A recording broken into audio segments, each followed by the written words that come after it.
aming guro. Sa kapwa ko mag-aaral. Isang mapagpalang umaga sa inyong lahat.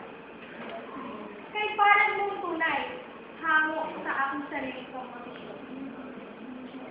Mapalad ka bilang anak kung kasama mo kumpleto ang mga magulang mo. May ama kang tatawagin kung kailangan mo na tagapagpatuloy. At may ina kang yayakapin upang saksihan ang bawat patak ng luha mo sa oras na ikaw ay nasaktan. Sila ang dakilang mga magulang na handang maghirap at magsakripisyo alang-alang sa kapangalan mo. Sila napakasarap umawi habang nilalapatan nila ng tono ang kinabukasan mo.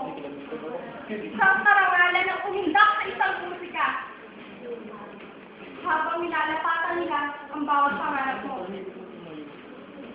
Sa simula pa lang na makilayan mo na ang liwanag ng bago mong paraiso, nagsisimula na rin silang iguhit ang pangarap nila para sa iyo. Naalala mo pa ba noon?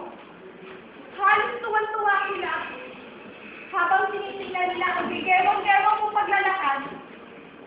Palakit din noon ang kanilang pangamba dahil darating ang panahon na iiwan din sila. Bakit ba natin na tayo na sasaktan, doble ang sakit nito sa kanila? Napakaswerte mong anak. Kung may nakambong maghabong naghihintay sa pintuan ng inyong bahay, at may amakambong maghabong kumakayod, masunod lang ang luho mo.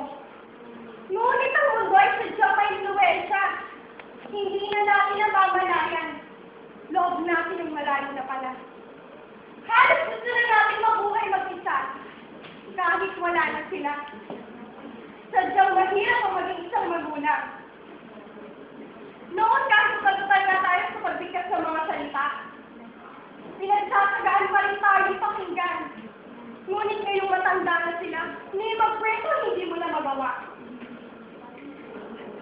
Kahit naliligo na tayo sa ihi, at marunay na kakulitan, nandyan sila para tayo lumisan. Pero ikaw, halos pagdiriang mo sila. Hindi sa itindihin dala ng katandaan. Sa halip nito'y naiinis ka pa nga, diba?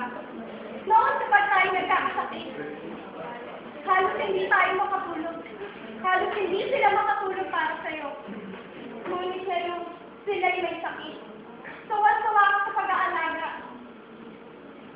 Naisip ba natin na ito na ang tamang pagkakataon para bumawi sa kanilang pahinga? Napagtanto mo na ba na ito na ang tamang panahon para magpasalamat sa unti-unti nilang pagturo at pagbukas sa pintuan ng kinabukasan mo? Madalas kang magmukmo kapag hindi na susunod ang gusto mo. Nilalambing ka nga nila pinapataan sa iyong pagluha. Ngunit na yung matanda na sila, at halos nakakabakag na dala ng katandaan. Nasasaktan sila, sabay sinisigawan mo silang bingi. Ang nais lang naman nila, ilalayan mo sila sa kanilang paglalakad, tulad ng pag-aalala nila sa iyo noong nag-aaral ka pa.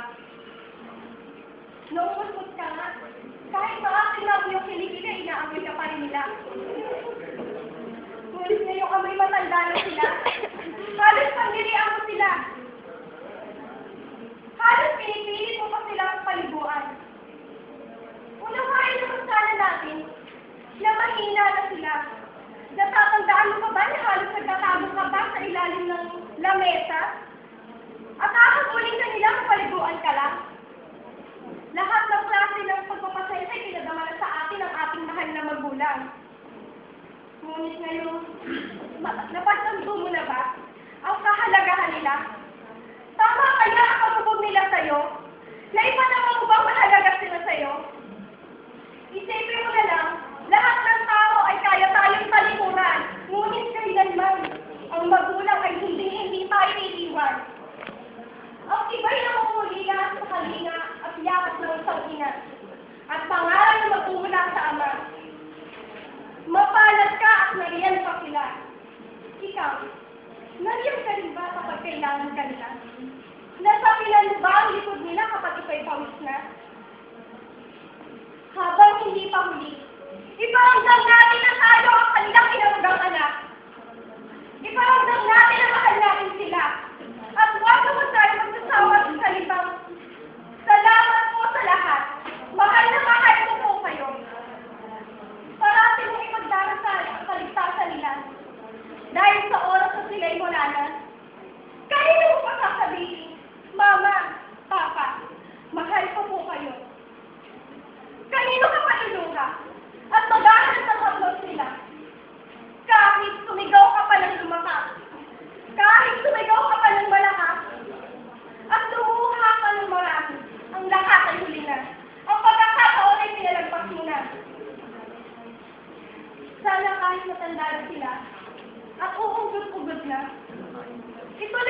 ibigay ng awit ng solo nila para sa'yo. Muli mong alalahanin ang indak ng pangalan nila para sa'yo. At ang higit sa lahat, ikarangan mo ang medalya at diplomang sumisimulo ng tagumpay mo dahil sila ang magulang mo.